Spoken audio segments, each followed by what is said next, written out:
if I am complaining or distraught or distressed about how difficult things have become for me, it is the absolute obvious sign of self-centeredness.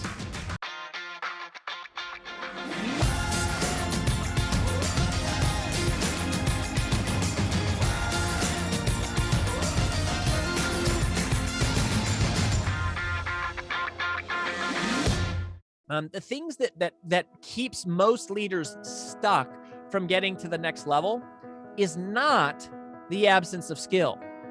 The challenge that I noticed, and I noticed this directly in my own life, that the thing that was holding me back the most was not an absence of skill, but the presence of self-centeredness.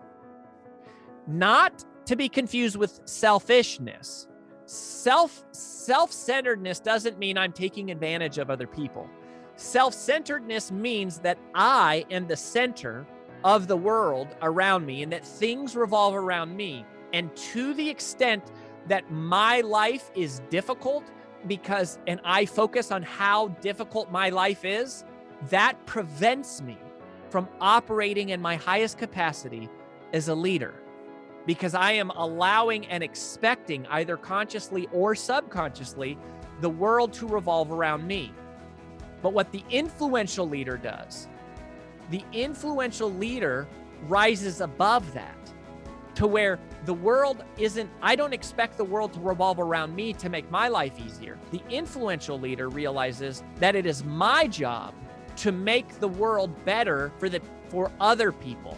And that is a really big step. And that if I am complaining about how difficult things are for me, it is because of natural self-centeredness, which is the natural design of the human body and the human brain.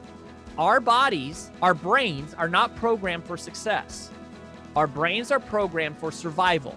Survival is about doing whatever it takes to keep myself alive. But leadership is different. Leadership is not about serving me. Leadership is about serving those people around me.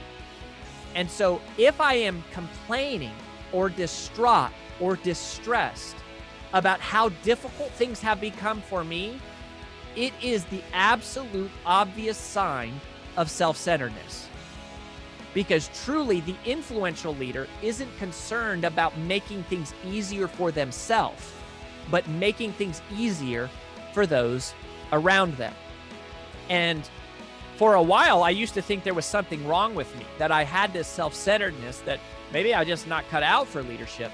And what I realized that is actually this self-centeredness is a natural step in a leader's evolution, in a leader's journey, because of something that I am calling, or that we are referring to as the achiever's trap.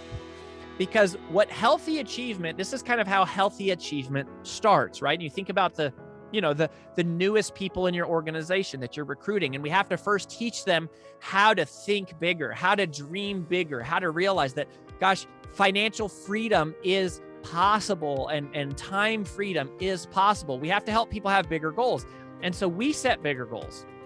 And then we have to teach people that bigger goals are possible by learning to work harder. And so we teach people how to work harder, and we work harder.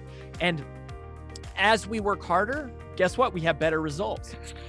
As we have better results, we receive more praise and we become more capable, which allows us to set bigger goals, which causes us to need to work harder, which causes us to get better results. And this is sort of like a success-centered approach that we follow.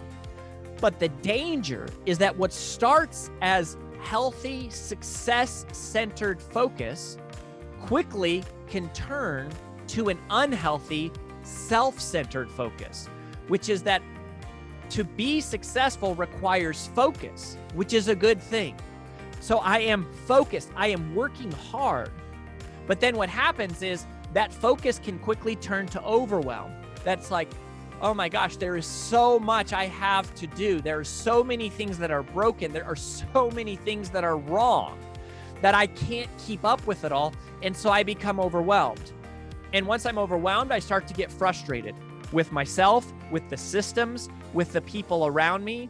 And then I start to resent I start to resent my environment. I start to resent my fellow leaders. I start to resent my technology. I start to resent my leaders beneath me for not doing enough. I start to resent new people who I have to train because they don't know what to do.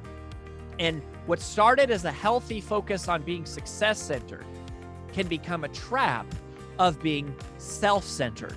And it is actually very natural that this is kind of like where we start. And then if we're not careful, it quickly rolls over into becoming this. And it starts from a healthy drive. And it becomes this very frustrating, overwhelming cycle that we live into. And it often becomes a negative cycle that is hard to break free. As we complain, there's just like, no matter how hard we work, it never gets easier. Things, I fix one thing, another thing is broken. I fix one thing, another thing is broken. And that's what happens.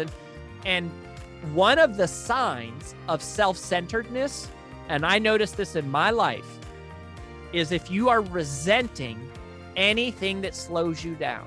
Because truly, the influential leader isn't concerned about making things easier for themselves, but making things easier for those around them.